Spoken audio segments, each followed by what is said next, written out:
potassium ion in the closed stomata versus open, in the total amount of potassium.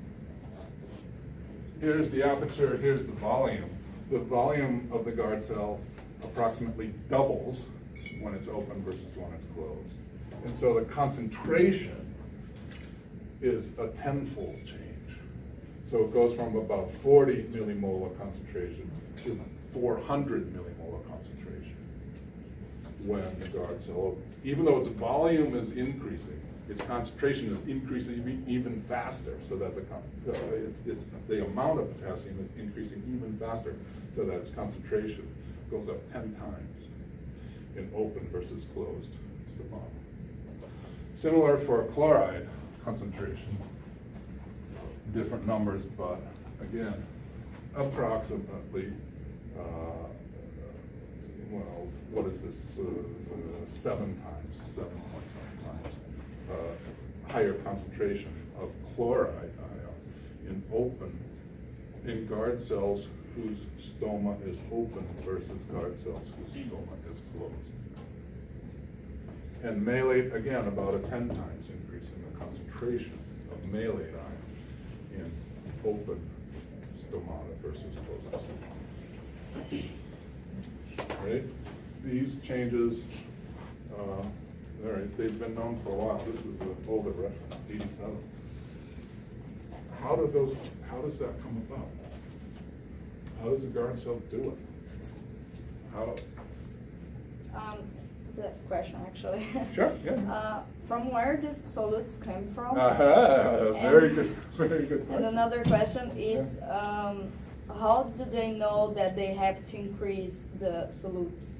Like when, which, like is an environment factor that? Yeah. tell them? So yeah, those are really good questions, and I'll answer those questions. It will take me a while to answer those questions. But yeah, really good question. Where do those ions come from? And how does the guard cell perceive that it has to do this thing? Really good questions. So let's keep going, and we'll get into it. You know where I'm going. Well, to start to address your question, guard cells have chloroplasts. They've got photosystem 2, photosystem 1 activity, right? You remember what that is, the Z scheme, the light reactions of photosynthesis.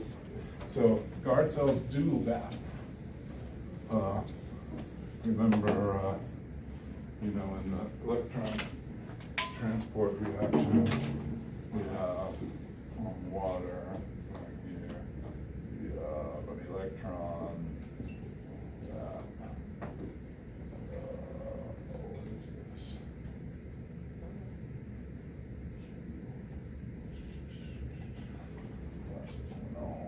Plasticine, another special chlorophyll.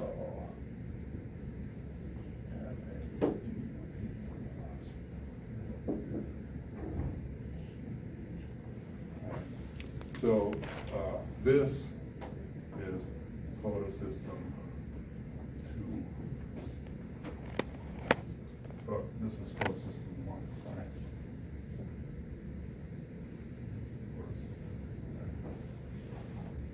Right? No, I got it backwards. This is right. These light reactions. So this takes a number of photons. This takes these light reactions. So guard cells can do this. They can do this electron transport. They've got chloroplasts, they've got chlorophyll, they can make NADPH. They do that. They fix CO2 into 3 carbon compounds by Calvin cycle. Right? Remember the end result of this is production of NADPH and ATP. And then in the Calvin cycle, those compounds are used to fix CO2 with RUBP to make to fix a CO2 with a 5-carbon RUBP to make 2 3-carbon molecules that then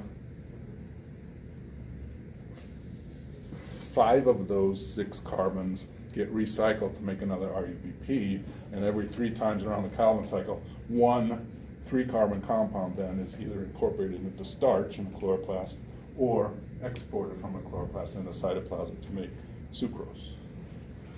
Guard cells do that Calvin cycle, right?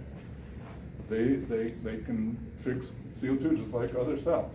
And so the implication is the solutes can come from photosynthesis, recent photosynthesis, because they're doing it and they're making sucrose or starch or whatever they're making. So maybe that's where it comes from. But when the rates of these reactions have been measured, it's been clearly shown that those rates are too slow to account for the rapid changes in solute concentrations that are associated with stomatal opening or stomatal closure. So the potassium moves between guard cells and adjacent cells via the apoplast. There are a few plasmodesmata between mature guard cells and any surrounding cells. So it has to come from the apoplast. Stomatal opening is an active process. It takes energy to open the stomata, to have closed stomata, and you open it, that takes energy. Metabolic inhibitors prevent stomatal opening. Where does the energy come from? Well, here's production of energy from the light reaction of photosynthesis.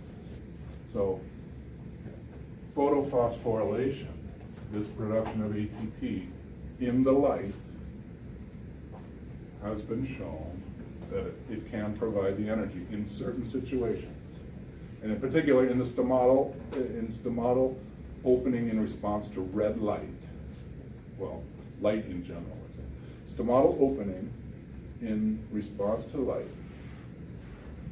the energy to do that comes from photophosphorylation, production of ATP through photosynthesis. But stomata can also open in the dark.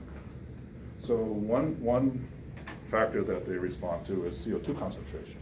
If you have stomata in the dark, you turn the light on, they open. If you have stomata in the dark, in some cases, if you reduce the CO2 concentration enough, the stomata open. In the dark. Where does that energy come from? Can't come from this. Can't come from photophosphorylation. There's no light. Guard cells are full of mitochondria.